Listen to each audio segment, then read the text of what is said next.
What's up guys, this is Raz and welcome to another video. Today I'm going to be showcasing you a team featuring Steelix, a spicy pick in the Great League, and during Go Battle Night, I had an absolutely ridiculous run with this Pokemon, with this team, where I went 23-2 over one stretch, and featuring four 5-0s and a 3-2 in between. It was pretty insane. I had like an 11-game winning streak and a 10-game winning streak. So pretty ridiculous stuff. And Steelix, you're going to see, actually does pretty well. Rise out here making plays, catching flamethrowers on Azumarill. And, oh, by the way, before I address the Azumarill controversy, shout out to For the Battles, aka Kim, who came up with this team. She is a terrific battler and my teammate with Mazer Gaming, so make sure to follow her on Twitch, link in the description. That's where I got the idea for this team from. And yeah, basically, Steelix, Sableye, Azu, you're weak to fighting in the lead. You've got Sableye, one of the best safe swaps in the game, and Azu, everyone knows, has great coverage around everything. I know there's going to be some people triggered in the comments since I'm running Azumarill for the first time in like 5 seasons, but I did invest in an XL one. Because of that Merrill Day, and yeah, it's really good. I mean, just can't deny it's really good. And if you're gonna run some spice like Steelix that needs some help, a lot of the time, you kind of need to run some meta Pokemon with it. But all that said, we're in a pretty decent looking situation here. Sableye has 2 shields, so it's pretty safe against Azu. And you're gonna see in this video, Azu is not necessarily a reliable Sableye counter. Especially when Sableye gets the energy head start on the switch-in scenario. So this team, a lot of the reason for its success was Sableye going to town, and it's going to be able to take out this Frostlass. The Frostlass will not last against Sableye. The opponent recognized I had so much energy that they were just going to let it go and concede that one. Going into the next game, Steelix versus Abomasnow. Not a great lead. But Dragon Tail. One of the reasons Steelix is actually pretty solid is Dragon Tail recently got a buff. So it's statistically better than Dragon Breath now, Dragon Tail is. My opponent makes a nice catch, but it's a crunch on a Sableye, so like it's not a huge deal. So I'm actually going to switch into my own Sableye.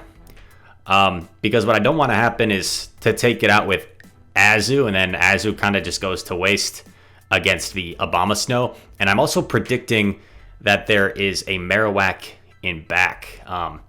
So I feel like as long as I can come out of this with some energy, I could put my opponent in a really tough predicament, because Abomasnow, Sableye, AWAC, or Azu. I'm thinking there also might be an Azu in the back, in which case I would want to save my Azu for that, but I know those are 2 common pairings with those 2, Abomasnow Double Ghost or Abomasnow Sableye Azu.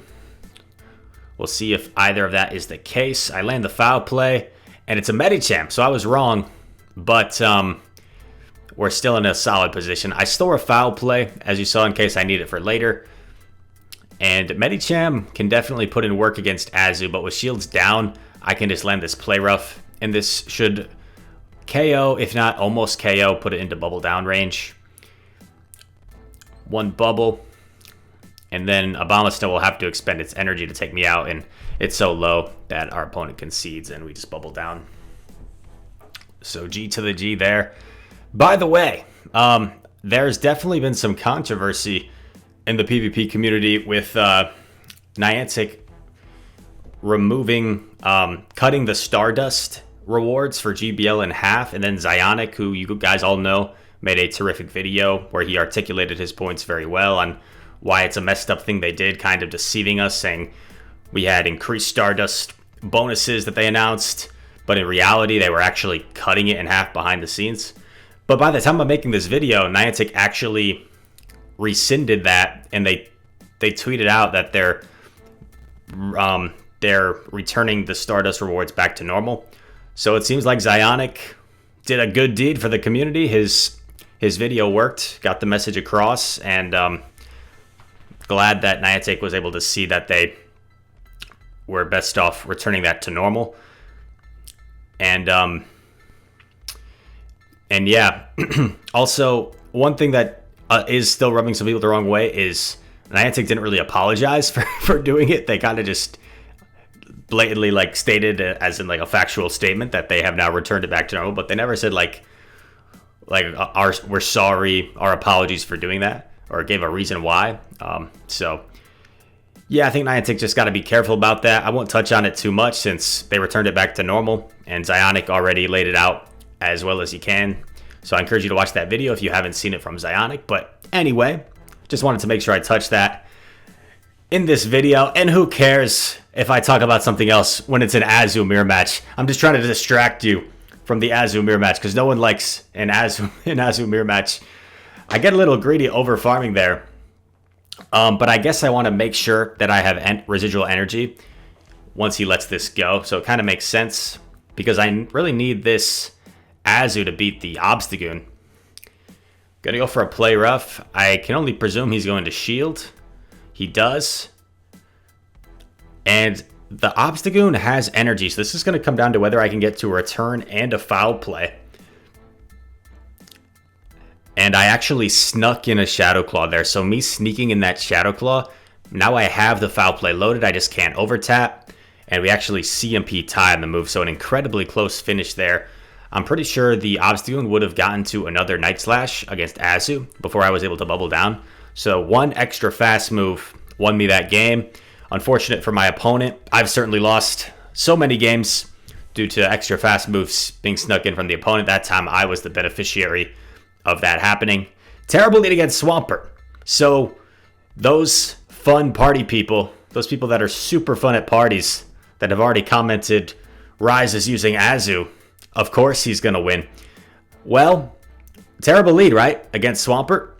But let's see if we can come back from it. We don't even really have a solid answer for Swampert. We only have neutral matchups for it. And then one bad matchup for it in Steelix. In comes a Frostlass, which is not a reliable Sableye counter. Not entirely sure what my opponent was thinking. But here is kind of tricky because he's going to get to another Avalanche. So I'm going to try and CMP tie him here. So that's why I didn't throw my foul play right away. I'm trying to lure him into throwing it. And it worked. So now his Frostlass has no residual energy, which didn't matter too much because like it wasn't like he could farm up that much more anyway against that those Shadow Claws. But he's only going to be able to get to an Avalanche here. Yeah, that was too quick for a Shadow Ball. I get a nice little farm down with Azu. And then a Skarmory comes in. And at this point, I'm thinking, okay, how do I win this? I aggressive swap into Steelix. I know I can live a Hydro Cannon, and then I'm going to be able to farm down and likely get off a Crunch against Skarmory. And because of Steelix's Steel typing, Skarmory's not going to be able to just farm this down. So Skarmory's going to have to expend energy here. And I was able to see that kind of ahead of time, how that was going to play out, which is why I switched into Steelix. Because you might be thinking, like, why would you switch into Steelix? It's just going to get met by a Swampert. Well, Swampert had already taken a fair bit of damage from Sableye, and Steelix Dragon Tail damage is really going to chunk away. And then I can just Hydro Pump the Skarmory, and Azu takes care of business. Yeah, play rough Hydro Pump. I feel like Hydro Pump is really nice for those exact situations when shields are down at the back. And then also against Bastiodons. I've been seeing so many Bastiodons lately. It's a very annoying Pokemon to deal with because it's so like not versatile. You're basically, if you're running Bastiodon, you're kind of playing rock, paper, scissors, and either you have a completely dominant matchup or you have a completely terrible matchup with Bastiodon most of the time. So now we had another terrible lead this game. I went straight for the return, which is kind of debatable because it's not like I can Shadow Claw down anyway. But it did a lot of damage, and it'll put this Vigoroth into farm down range for something else. I also think the Vigoroth was going straight Body Slam, which is kind of interesting. But I get a shield, which is really nice. I'm definitely not going to shield. He's going straight Body Slam, and he's going to have to throw another one in order to take me out. And I actually get to a foul play here, so I could take Switch or force a shield. And he cares about switch that much where I actually force a shield. And I don't want to expend my shield on a Sableye with like a few HP just for switch. I think my shield is more valuable than switch, considering he's revealed Swampert. And I know with shields down, I could Hydro Pump this Swampert. So this is a big call right here. Do I decide to shield? I do, considering he came in with this. And fortunately, he didn't bait. And I'm going to store my Hydro Pump and then come into this dominant matchup here against the Skarmory. And that's good game. Steelix would win that matchup. The Swampert would have to expend some energy to take out Steelix before it got Earthquaked. And then I had the Hydro Pump loaded, so that game was all but over. And a nice 5-0 set there with Steelix in the lead. Certainly a fun Pokemon. And we're straight into the next set. Oh, that little glitch thing. Hypno, pretty solid lead for this team. Steelix, pretty solid answer for it. In comes a Munchlax, so I'm like, I don't have an obvious answer for Munchlax. If I had just blind swapped in Azu, I probably would have lost switch advantage. So I'm going to Earthquake, and I land the Earthquake, and now I can switch into Azu. And I'm already thinking, all right, I'm going to take 3 Body Slams, and I'm going to completely farm this thing down. I don't want to have to expend like all this energy on something that's so low, right? So I'm going to end up being quite low after taking 3 Body Slams here. But I'm going to have a lot of energy and potentially get 2 moves off on something else. Another move coming in. Body Slam. Puts my Azu into the red. Hypno probably comes back. Unfortunately, a Confusion sneaks through, so now I might not get to a second move. Probably should have gone for double Play Rough for that reason. I think I would have got to double Play Rough if I had done that, but it's okay. I'm actually going to come in with Steelix, which is debatable since I don't know what's in back. But I figured if he had Shadow Ball... Oh, it actually ends up being the right call because there's a Scrafty in back, and Steelix did not want any part of that Scrafty, but this is looking terrible. Scrafty, a Dark type versus my Ghost. How could I possibly win? Well, to bait or not to bait? Do you guys remember the rule, Rise's rule of baiting? Never always bait 50% of the time, sometimes, occasionally. That's the rule on baiting. Let me know if that makes sense to you. Never bait, sometimes, wait, shoot, I messed it up. Never always bait 50% of the time, sometimes, occasionally. That's the standard rule of baiting. And we're able to double bait the Scrafty, get both shields off Foul Place, which would have done nothing. And then we land the return, switch into Steelix to force Hypno to use energy. And it's an Ice Punch, which doesn't quite KO. Steelix is very tanky. Look at that grin on Steelix's face as he's able to avoid the Scrafty and crunch the Shadow Hypno for the victory. Good stuff, Steelix. What a vibe Steelix has in this meta. Okay, decent lead. You'd think ground versus water type would be bad, right? But based off the movesets, not a bad lead at all for Steelix. I sneak in a Dragon Tail there. I was going for the extra fast move. And Shadow Ball. This is one of the rare people that Shadow Balled me. Most Jelly users went straight Bubble Beam, which is kind of funny because Bubble Beam is such a weak move. Even though it's super effective, it does like nothing. I go for CMP here on the crunch, but I'm willing to just let my Steelix go. Oh, and he baited. That's another reason I didn't shield. He baited with Bubble Beam. I'm like, I don't care about switch. I like shield advantage with my versatile back Pokemon. He aggressive switches into Ninetales, which is really good for me that I can put Azu on this because Ninetales is pretty bad for my other 2 Pokemon. I've managed to beat a few Ninetales A9 leads, but Powder Snow A9, pretty bad for Steelix. Even though Steelix is a Steel type, right? It takes neutral because of that ground typing. And then Dragon Tail is double resisted and Crunch is resisted, so it's a pretty terrible matchup for Steelix. And then obviously Sableye struggles against Ninetales as well. So if I can't get Azu on Ninetales, it's definitely a tough Pokemon to deal with. I know this isn't quite enough for another Dazzling Gleam, so I'm able to let this one go. I still have a shield in case I need it in the back for something. And I land the Hydro, so we get A9 out of there. I'm just going to stay in here and let the Jelly expend energy. Plus, if this is a Bubble Beam, it's not going to KO. And he goes for a Bubble Beam. It doesn't KO. And check this out. Azu, with like 5 HP, survives the Dragon Breaths. And gets to a play rough. And that's actually huge, because that chip damage is going to allow me to get to a move here, which should be enough. Foul play should be enough. I'm going to overfarm a little bit just because I can. And I think this should be enough. If not, maybe one more Shadow Claw. It's enough. Jelly has a move, but that's fine. Is it just a Bubble Beam? No, it's a Shadow Ball. So actually very close finish here. But Steelix one away from the crunch. So saving that energy from Steelix and not just blindly throwing it on the A9 ends up winning me the game. Very close one there. I was kind of joking about the situation, but barely able to scrape away a win. That one. Ponchito, our next opponent. Buenos Dias.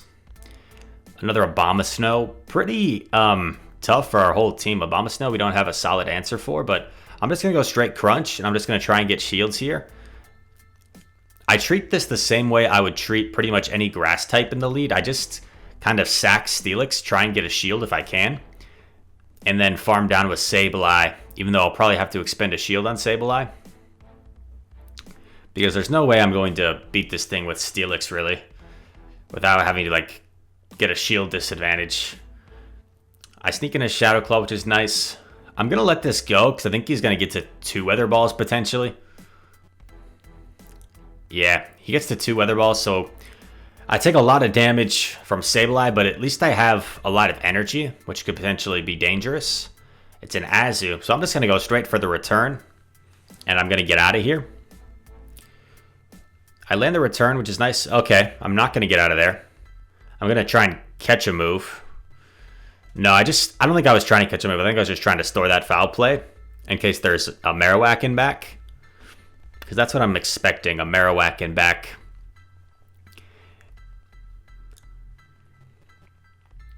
I'm going to take another move here, which is getting a little bit scary. As you're starting to get a little bit low.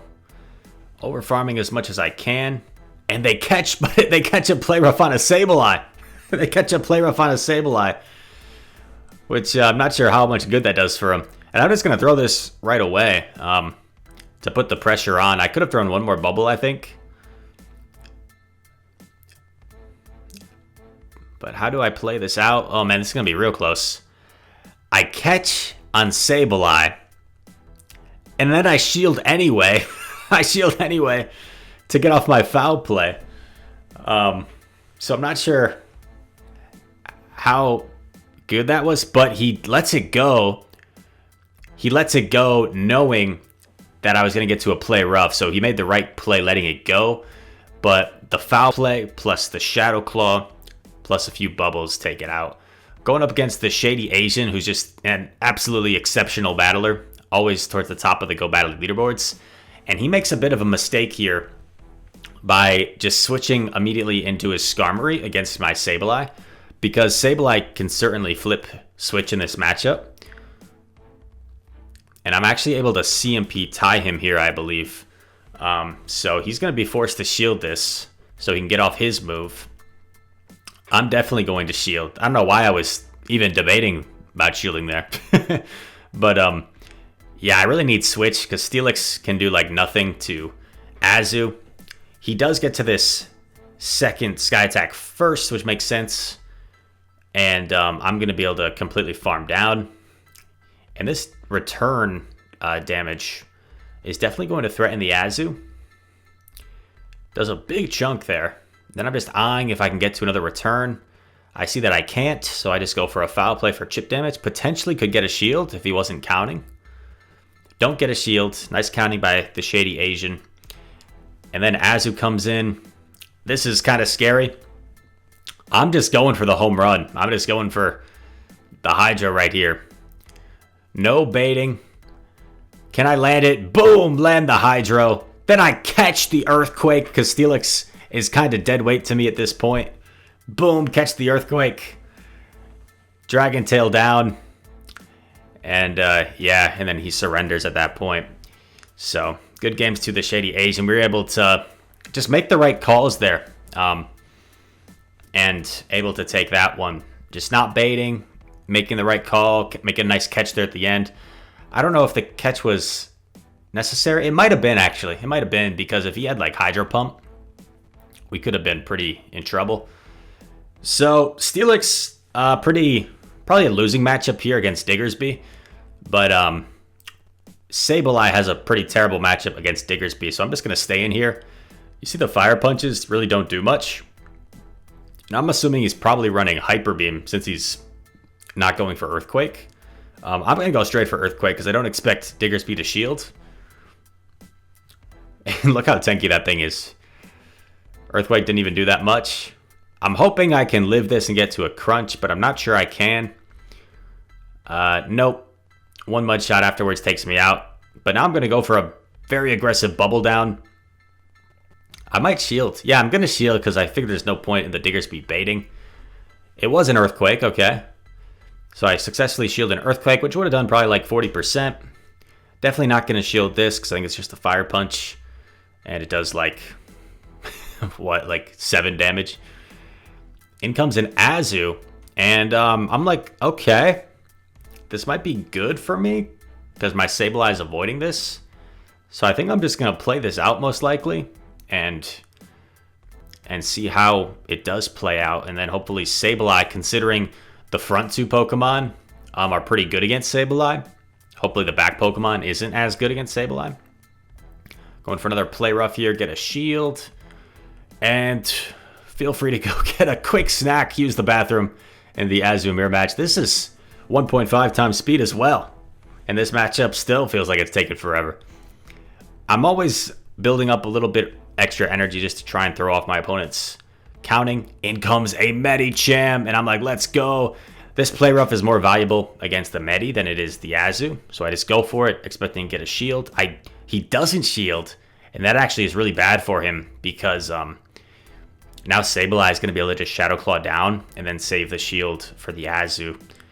So he was thinking he needed to potentially save his shield for something in back, but it actually would have been best for him to shield that Play Rough, because then my Sableye might have needed to expend a shield, but I probably would have been fine. I probably could have just ended up getting like a big farm down and being good nonetheless. So that went pretty fast. 10-0 in this video. I've got a part 2 coming with Steelix. Let me know if you guys enjoyed this video. The team, I know Steelix is a unique pick paired with 2 pretty meta picks, so just trying to that balance, you know, of using a fun Pokemon like Steelix and then a couple of meta Pokemon that are always going to be good and consistent. I've been messing around with some new teams as well, so feel free to let me know in the comments if you want to see me try out any Pokemon in particular. I know Shadow Skuntank was a popular request, so I could certainly try that out in the near future. But yeah, all that said, thank you guys for watching. Another shout out to Kim, aka For the Battles, for this team, the idea behind it. Check her out, link in the description on Twitch. And yeah, all that said, thank you for watching. Hope to see you in the next one. Peace.